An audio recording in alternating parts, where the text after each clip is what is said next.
저는 기업도시 출신입니다. 기업도시 출신이니까 괜찮은 사람 아니에요? 말이 기업도시지. 지금이나 기업도시. 옛날에는 산골짜기에서 산골짜기라, 그 동네가. 버스도 안 다녀요. 버스 타려면 뭡니까? 2, 3km 나와야 돼요. 나와서 버스도 하루에 한 번, 두 번 다닐까 말까 한 동네요. 이런 동네에서 자라가지고, 그것도 또 하나님께서 은혜를 주셔서 또 원주로 또 이렇게 공부하게 나오게 하시고, 또 생각해 보니까요, 하나가 다 주의 자비하신 은혜라. 다 주의 은혜라요. 생각해 보세요. 정말 문제가 많은 사람이라요. 학생 시절 요즘에 학폭 뭡니까 이런 거 막 고발하고 그랬는데, 돌이켜 보니까 잘난 게 없어요. 학교 다닐 때도 잘한 것도 없고 대학 다닐 때도 잘한 것도 없고 하나같이 문제덩이인데, 주님이 감히 부정한 입술로 은혜의 말씀을 전하게 하는 이런 은혜를 주셨더라고요. 부정하고 부정한데 하나님의 은혜가 아니면은 불가능하다. 그래서 제가 진짜 하나님의 자비하신 은혜가 너무 크구나. 엘라움. 그래서 여러분, 오늘 이스라엘 백성들에게 얘기하는 거면, 너희가 불평하고 이제는 심지어는 금송아지까지 만들어서 나를 배반하고 내가 싫어하는 우상 숭배하지 말고 만들지도 말고 절하지도 말라고 했는데 어쩌면 제일 첫 번째를 어기느냐, 그런 상황이 되는데 왜 얘기합니까? 나는 뭐 하신 하나님? 자비하신 하나님을 잊을 때 엄청난 불행이 생기는 거예요. 여기 라움이라고 하는 이 자비하다, 긍휼하다, 이 말은 원래 어원이 어디서 온 말이냐면 모태로부터 온 말이에요. 모태, 아기집, 잉태하는 모태가 이 어원이에요. 라움이라는 말이. 그 말은 뭐냐면 생명이 잉태되고 생명을 보호하고 생명이 생명되게 해서, 그리고 강력한 생명의 생명체로서 살아가게 하는 그 근원이 되는 분이 하나님이라는 말이에요. 그게 어디서 나오냐? 주님이 용서하고 여러분, 어머니의 심정은 자식을 어떻게 합니까? 어디까지 내가 용서하고 어디까지 용서 못해, 이런 거 있어요? 물론 요즘은 그렇게 계산하는 부부도 있다 치더라고요. 그렇지만 진정한 부모는 어떻습니까? 용서의 한계가 있습니까? 없죠. 그리고 어디까지가 내 마음에 들고 안 들고 있습니까? 이래도 저래도 어떻습니까? 그래도 부모는 내 마음 안에 그 자식이 있는 거죠. 하나님이 오늘 저와 여러분을 그렇게 주님의 마음에, 주님의 품에, 주님의 모든 계획 속에 자비하심으로 품고 계심을 믿으시기 바랍니다. 이게 중요하다는 거예요. 저희 교회에 여러분이 등록하기 전에 여러분의 각각의 인생, 여기 오기 전까지 인생은 누구도 잘 모를 거예요. 서로가 모르죠. 그러나 여러분은 아십니다. 여러분의 인생 여정이 어떻게 주의 손에 의해서 여러분이 모든 독특하게 어떤 굉장한 뭔가 엑셀런트한 뭔가 능력이 있어가지고 여기까지 여러분을 인도하셨습니까? 아무리 생각해도 하나님이 쓸만한 게 없어요. 여러분에게 있는 어떤 메리트가 없단 말이에요. 달란트가 없어요. 능력이 없습니다. 그런데도 불구하고 주의 자비하심 때문에 심지어는 달란트를 만들어서 일하게 하셨고 역할도 하게 하셨고 여기까지 오게 하신 줄로 믿으시기 바랍니다. 그래서 우리는 어떻게 하면 자비하신 하나님을 제1순위로 기억하고, 다른 것은 몰라도 우리 하나님은 자비하시다, 엘라움, 긍휼히 여기시는 분이다, 용납하시는 분이다, 그대로 받아주시는 분이다, 이 놀라운 주님을 고백하고 기억하면서 주시는 그 자비하심 속에서 모든 은혜가 쏟아지는 거거든요. 각가지 시간마다 때마다 연령대마다 부어지는 그 은혜를 누리며 살 수 있겠냐는 거죠. 기억하는 길이 있다는 거예요. 첫째는 말씀대로 움직이는 것입니다. 말씀대로. 여러분, 오늘 모세와 이스라엘 백성들의 차이가 좀 있어요. 모세는요, 다른 것은 몰라도 모세도 한계라는 게 있어요. 인간의 한계라는 게 있잖아요. 그럼에도 불구하고 모세가 잘한 거 딱 하나가 있습니다. 그 뭐냐면 말씀대로 움직이는 거예요. 말씀대로. 믿는 것도 말씀대로 믿어야 되는 거 아닙니까? 예배도 말씀대로, 뭐든 말씀대로 해야 되는 거 아니에요? 제가 지난주에 말씀드렸습니다. 하나님의 언약의 백성으로 복을 주셨어요. 찬란한 인생 살 수 있도록 성품을 닮은 멋있는 인생, 축복의 통로되는 제사장 나라, 네? 하나님으로부터 보배로 여김을 받으면서 보배 역할을 하며 살도록 하는 소유의 백성. 그 복을 누리는 길이 뭐라 그랬습니까? 10계명 1에서 4계명까지 하나님만 섬기를 줘. 하나님만. 근데 여러분, 금송아지를 만들었다는 말은 하나님도 섬기는 쪽으로 옮겨갔다는 얘기예요. 말씀대로 움직이지 않았다는 말이죠. 여러분, 금송아지는요, 애굽에서 우상으로 섬기는 신 중에 대표적인 신입니다.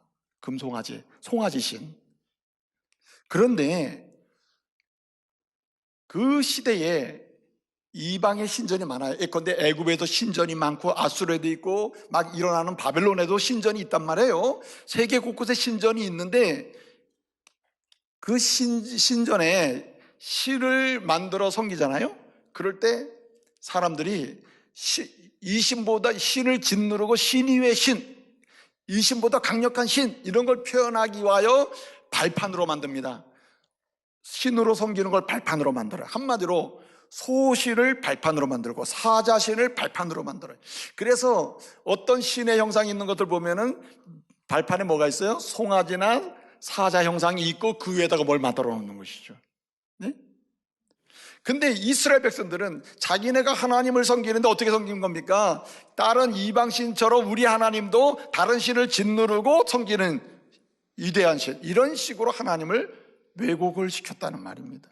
송아지 신으로 변형시키면서 동시에 송아지 신을 짓누르고 그 위에 지배하시는 또 강력한 신, 그게 여호와 하나님으로 섬겼다는 말이에요.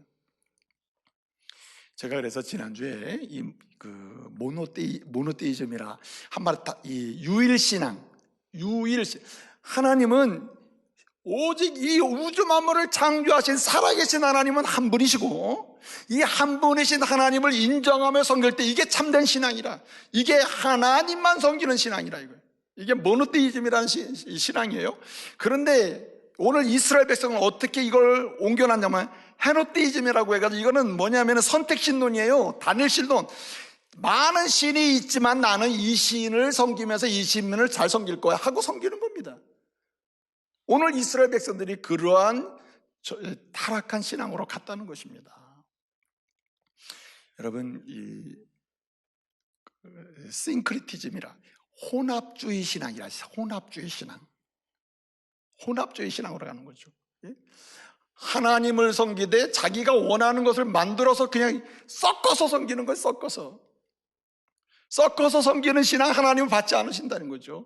말씀대로 하나님만 섬겨야지, 하나님 플러스에다가 송아지 형상도 섬기고 이방 신상이 만들어 놓은 것도 섬기고 만들어 놓은 이런 신을 섬겨서는 안 되는 거죠. 하나님은 이것을 징계하시는 거죠. 여러분, 자비하신 하나님을 딱 앞에 서면 이분으로 내가 생존하고 이분 때문에, 자비하신 하나님 때문에 내가 오늘도 내 할 일을 할 수 있는 능력을 부여받는구나 하니까 어떻습니까? 하나님만 섬기게 되는 거죠. 오늘 저와 여러분 가운데도 이 혼합주의 신앙이 스물스물 들어오는 거예요. 그러면서 뭐라 하냐면은 하나님을 잘 섬긴다고 하는 거예요, 스스로. 여러분, 우리가 하나님의 은혜로 삽니다. 어떤 사람은 하나님의 은혜로 물질을 더 공급받는 사람도 있고, 명예를 공급받는 사람도 있고, 유형이 다 다르죠. 모든 사람이 물질을 다 받는 것도 아니잖아요. 하나님이 물질의 복을 주시면 물질의 복을 받은 사람은 그 물질을 통해서 가난하고 병들고 약자를 보호하는 일이나 하나님의 뜻을 세상 속에 이루는 일에서 기여할 수 있도록 주신 복이라 이 말이죠. 자, 그런데 요즘에 하나님만 섬기는 신앙과 헌금을 싱크리티즘 하는 거예요. 혼합해버린 거예요. 하나님, 내가 이렇게 헌금을 드립니다. 하나님께 드립니다. 그러니 복을 주십시오. 발판을 뭘로 만드느냐? 송아지 발판. 요즘은 여러분, 송아지 신보다 더 큰 신이 돈신이라, 돈신. 그래서 여러분, 돈신, 명예신, 권력신이라, 이 시대의 신은, 우상은. 그래서 돈신의 발판을 만들어 놓고 하나님 위에 서세요. 내가 헌금을 많이 드렸습니다. 내가 이렇게 내놓을 만큼 건축 헌금도 했습니다. 내가 또 내놓을 만큼 하잖아요, 하나님. 그러니까 이 위에 서셔가지고 춤을 추셔. 내가 원하는 대로 돈 내놓든지, 내가 원하는 인생 살게 하든지. 이게 싱크리티즘이라. 이게 금송아지 섬겼던 이스라엘 사람들의 태도라는 거예요. 여러분, 헌금을 여러분이 주님께 드린다면, 여러분이 액수를 얼마나 드리고 남보다 많이 드리고 했다면 그건 하나님의 은혜로 드리는 거죠. 여러분이 굉장히 하나님을 뭔가 도와주는 게 아니에요. 이건 싱크리티즘이에요. 혼합주의 신앙이다 이거예요. 섞은 신앙이다. 하나님은 이런 거 받지도 않으시고 원치도 않으시는 것이죠. 이스라엘 백성을 치신 것처럼 치시는 거예요. 자비하신 하나님을 기억해 보세요. 뭐 어디 그런 말이 나옵니까? 자비하신 하나님의 은혜로 내가 여기까지 왔는데 이것도 사는 것도 감사한데 내가 물질의 복을 주셔서 이렇게 섬길 수 있게 하시니 주님의 이름으로 섬깁니다. 주님의 이름으로 드립니다. 주님의 이름으로 아프리카의 우물을 파합니다. 주님의 이름으로 말이죠, 병든 자 연약한 자를 구제합니다. 이래야 맞는 거지. 어떻게 그 발판을 만들고 이어서 춤추라고 하나님을, 네? 이게 금송아지 사건이라 이거예요. 이게 왜 그렇습니까? 말씀대로 움직이지 않으면 아주 순간적으로 이렇게 사람이 전락해 버리는 거예요. 여러분 요즘은 성직, 직분이 말입니다, 금송아지가 돼 있어요. 교회 오면 말입니다, 내가 교회에서 그래도 담임 목사인데, 이 교회에서 내가 장로인데, 내가 교회에서 내가 몇 년 된, 우리 교회 온 지가 몇 년 된 안수 집사인데, 이런 식으로 해가지고 그 직분을 발판으로 해서 하나님 이유에서 춤추세요. 내가 지금 장로로서 내가 이 정도 하면 되는 거 아닙니까? 내가 그래도 뭐 말할 권리가 있는 거 아니에요? 내가 주장할 권리도 있는 거 아닙니까? 내가 이 목사로서 여기 몇 년이 됐는데, 교회도 짓고 뭐도 했는데, 하나님 내가 그래도 뭐 주장할 만한 거 아니에요? 금송아지 만들어 놓고 춤추는 거예요, 이게 제가. 이게 여러분 혼합주의 신앙이라는 거예요. 얼마나 무서운지 몰라요. 그렇기 때문에 말씀대로 가면 누구를 기억했느냐? 자비하신 하나님을 기억해요. 할렐루야. 하나님의 은혜입니다.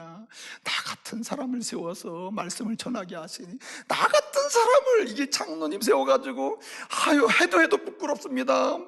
내를 게 없어요. 네? 나 같은 사람을 권사로 세워가지고 혹시라도 주님의 거룩하신 성품을 또 애곡하지는 않을까요? 내가 다른 사람을 상처하고 또는 뭔가 실망하고 또 낭망하고 주의 복음을 가리지는 않을까요?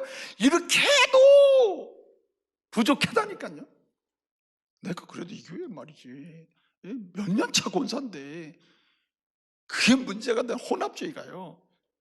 그래서 말입니다, 말씀대로 가고자 하는 일에서 잠시라도 멈추는 순간에 우리는 혼합주의를 빠져버리고 그 다음에 금송아지가 막 만들어지는 거예요. 그러면서 말을 하기를 뭐라 합니까? 나같이 주님 잘 섬기는 사람도 없고 나같이 우리 중국에서 기둥 같은 일꾼이 어디 있냐고 말해요. 여러분, 이게 얼마나 불행한 일인지 몰라요. 그래서 여러분 말입니다, 말씀대로 움직이고 말씀대로 섬기는 사람은 한 가지 특징이 있습니다. 그것이 뭐냐면 숨겨요. 계속 숨겨요. 장로님 뭐 하셨다면서요? 누가 그래요? 그런 말씀 하세요. 내가 한 것도 아니에요. 그거 큰일 날 말씀이시네. 그 목사님이 오셔가지고 이 중부교회가 크게 부흥했다면서요? 그런 말씀 하세요. 하나님이 하신 일이 내가 이렇게 숨겨야 되는 것입니다. 할렐루야. 말씀대로 따라합시다. 말씀대로 가면 숨기는 역사가 일어난다. 말씀대로 가면요, 그 무엇 하나도 드러내질 않아요. 그렇기 때문에 자비하신 하나님만 드러나는 거예요. 그래서 거기서 다시 뭐가 나와요? 은혜가 나오는 줄 믿으시기 바랍니다. 은혜가 흘러나와요. 그래서 말입니다, 이스라엘 백성들이 시내산에 와가지고 언약을 세우고 그 다음에 이제 다짐을 할 때 이스라엘 백성들이 하나님의 그 언약을 세우시면서 주신 은혜에 대해서 반응하면서 결론 낸 태도는 딱 하나밖에 없습니다. 24장 3절에 보면 뭐라고 했냐면 이렇게 얘기해요. 주께서 우리에게 명하신 대로 우리가 다 뭐하리이다? 준행하리이다. 말씀대로 준행하리이다. 다른 거 안 하겠습니다. 말씀대로 계속 갔으면 금송아지가 나타나질 않죠. 그렇지 않습니까? 여러분 보세요. 하나님께서 십계명을 돌판에 기록해 주시면서 이것을 가나안 땅까지 가면서 그 시내산의 은혜를 계속 누려라 하시기 위해서 성막까지 주셨다 그랬죠. 31장까지 해서 성막을 설계해 주신단 말이에요. 여러분, 성막에 들어가 보세요. 성막에 들어가면 거기 누가 있습니까? 네? 예를 들어서 무슨 뜰에 들어가면은 번제단이 있고 그 뒤에 물두멍이 있고 손 씻고 이제 성소에 들어간단 말이에요. 그러면 성소의 휘장문을 열고 들어가면 오른쪽에는, 이게 이제 북쪽인데, 오른쪽에는 12 이스라엘 지파를 상징하는 12개의 떡에 놓인 떡상이 있고, 왼쪽에는 7개의 촛대가 쭉 있어서 이 하늘을 밝히고 있거든요. 그리고 정면에 보게 되면 거기 분향단, 하나님께 영광을 돌리는 향단이 있단 말이에요. 거기 휘장이 있어. 휘장 열고 들어가면 그 안에 뭐가 있어요? 법궤가 있단 말이에요. 법궤. 여러분, 성막은 왜 주셨다 그랬어요? 성막은 신의 산에서 하나님을 만난 것처럼 이동하면서 계속 하나님 만나라, 그리고 기록된 말씀으로 은혜 받아라, 기억하며 살아라, 이렇게 준 건데, 성막에 들어가면 하나님이 안 계셔. 하나님이 어디 하나님이 계십니까? 무슨 성소에 찾아봐도 촛대 있고 떡상이 있고 향단밖에 없고, 여러분 지성소 들어가봐도 하나님이 안 보여. 뭐가 안 보여요? 형상으로서 하나님이 안 보인단 말이에요. 이방 신전 들어가 보세요. 어느 나라 어디를 가도 관광을 하고 다 신전에 들어가면 신의 형상이 있단 말이에요. 우리 하나님은 그런 하나님이 아니라는 거죠. 그러니까 말씀이 하나님은 말씀으로 역사하시고 말씀으로 살아계신 하나님이에요. 할렐루야. 그러니까 말씀대로 움직여야 된단 말이에요. 여러분의 생각을 내려놓아야 돼요. 또 한 가지 있습니다. 말씀대로 가야 될 뿐만 아니라 또 하나는 뭐냐면은 믿음으로 회개하며 살아야 됩니다. 믿음으로. 여러분, 오늘 말씀 보면 32장에서 금송아지 사건이 생겼어요. 하나님이 7절에서 야, 내 백성이 부패했다, 내가 그만두지 않겠다, 진멸해야 되겠다 그랬더니 모세가 막 간절히 기도하거든요. 32장 11절부터 14절을 보게 되면 막 기도를 해요. 하나님이 14절을 보게 되면 뭐라고 하냐, 이렇게 말씀하십니다. 하나님이 뜻을 돌이키사 화를 내리려고 했던 것을 화를 내리지 아니하셨더라, 이렇게 되어 있습니다. 그런데 이런 기도를 3번씩이나 한다는 거예요. 3번씩. 하나님 용서해달라고 3번씩. 이 금송아지 사건 베푼 이 사람들 3번씩이나 용서해달라고 그래요. 하나님이 어떤 그 뜻을 바꾸사 화를 내리지 않으셨고, 34장에 다시 언약을 세우시고 돌판 가지고 올라와라, 그래서 지금 언약을 세워주는 장면이거든요. 그런데 이것부터 기억하라 하면서 은혜, 자비로우신 하나님을 얘기한단 말이에요. 자비로우신 하나님을 기억하면 은혜를 계속 받는 삶이 뭐냐? 2번째는 믿음으로 회개하며 사는 거예요. 자, 보세요.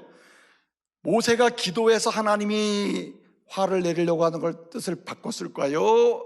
아니면은 하나님의 계획 속에 있을까요? 자, 1번. 모세가 막 기도를 했습니다. 3번 했어요. 그랬더니 하나님이 뜻을 바꾸사 화를 내리지 않았다 그랬어요. 그리고 다시 언약을 세워서 34장에서 십계명을 주시고 다시 복을 주시는 거거든요.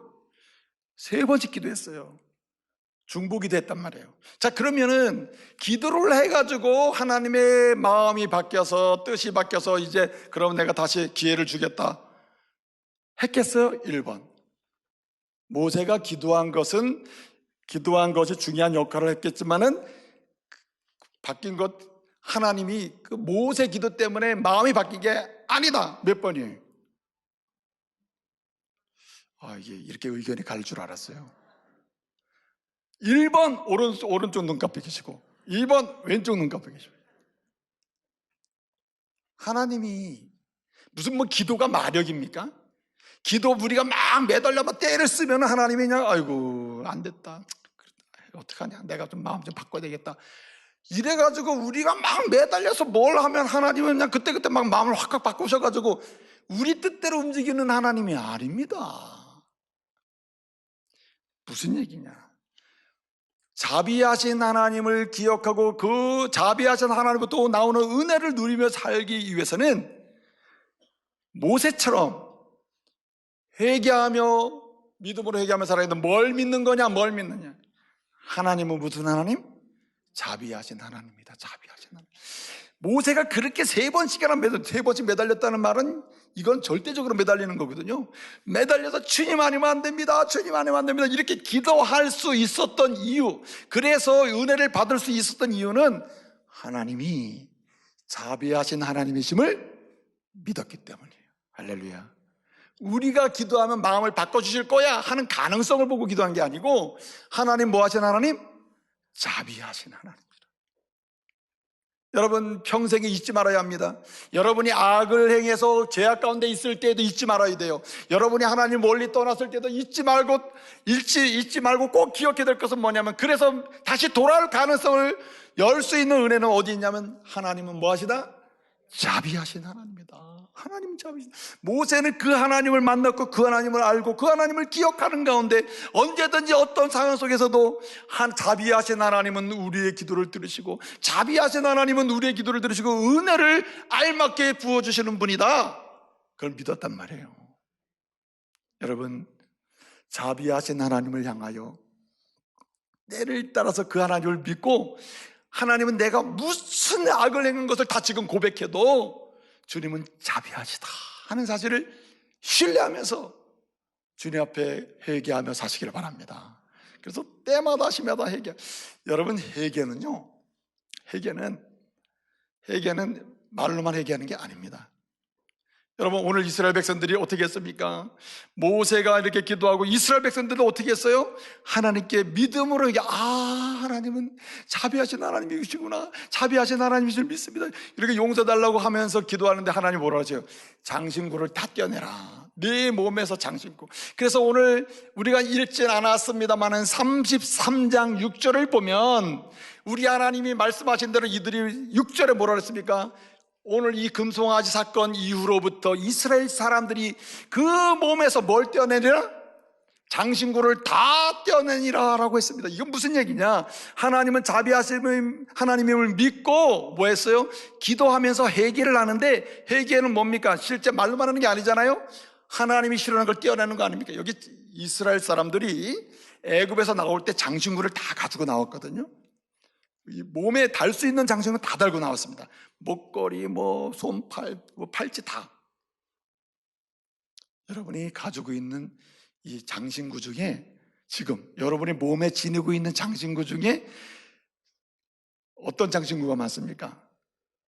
아마 십자가 장신구가 많을 거예요. 십자가 목걸이, 십자가 팔찌. 저도 제 차에다가 십자가를 딱 달고 다니거든요. 장식을 하고 있거든요. 왜 그 장신구를 달고 있습니까? 그것은 믿음과 관계가 있는 것이죠. 그리고 자기의 마음과 표현이 같이 닮는 거거든요. 근데 여러분, 애굽에서 나올 때 이스라엘 사람들이 달고 있는 모든 장신구는 애굽에 있는 수많은 신들의 형상이 새겨져 있습니다. 팔찌에도 소도 새겨져 있고, 뱀도 새겨져 있고, 파리도 새겨져 있고, 등등 다양한 이렇게 우상의 형상이 새겨져 있어요. 이것을 띄는 겁니다. 지금 장신구를 띄었다는 말은 우리 마음속에서 우상을 다 버립니다. 하나님 말씀하신 대로 장신구를 다 떼어버리겠습니다. 다시는 우상을 내가 수용하지 않겠습니다 라는 것 같죠. 뭘로? 자비하신 하나님을 믿음으로 회개를 했다는 말입니다. 그랬더니 어떻게 해요? 자비하신 하나님의 은혜가 또 다시 은혜의 부여함을 누리게 되는 것이죠. 저와 여러분이 오늘 이후로요, 지금까지도 긍휼하신 하나님, 엘라움 하나님 때문에 내가 살았다, 앞으로도 엘라움 자비하신 하나님 때문에 살 수 있는 거야. 그러므로 오늘 나는 어떻게 해요? 말씀대로 간다. 오늘 나는 자비하신 하나님을 믿으며 회개하며 산다. 나는 오늘 교회에서뿐만 아니라 일상에서 뭐하며 살아요? 예배하며 살리라. 이런 가운데 자비하신 하나님으로부터 오는 부유하신 은혜를 때마다 시마다 누리며 사시기를 말씀으로 축복합니다.